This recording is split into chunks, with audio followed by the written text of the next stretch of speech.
Hi friends, నా పేరు శ్యామ్. మీరు చూస్తున్నది Shreyas Infotech. So friends, EPFO UAN member portal కి సంబంధించి ఒక కొత్త అప్డేట్ అయితే వచ్చింది. అది చాలా మంచి అప్డేట్, వింటే ఆశ్చర్యపోతారు. అదేంటో చెప్పే ముందు వీడియోని లైక్ చేసి ఛానల్ ని సబ్స్క్రైబ్ చేసుకోవాల్సిందిగా కోరుతున్నాను. సో సాధారణంగా మనం పిఎఫ్ కి సంబంధించిన ఆన్లైన్ లో ఏదైనా లావాదేవీ అంటే కేవైసీ లేదా క్లెయిమ్ వంటివి చేయాలంటే యుఏఎన్ మెంబర్ పోర్టల్ లో లాగిన్ అయి చేసేవాళ్ళం.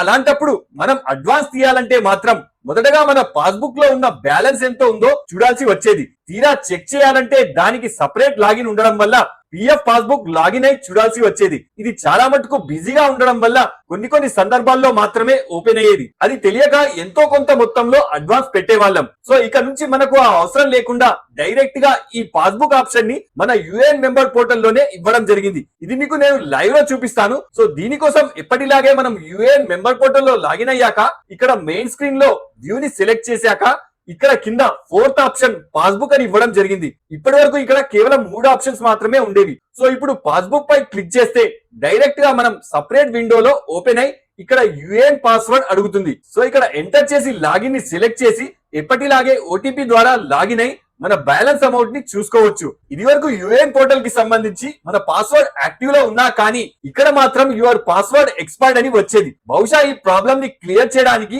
మనకి ఇక్కడ డైరెక్ట్ ఆప్షన్ ఇచ్చారనుకుంటా.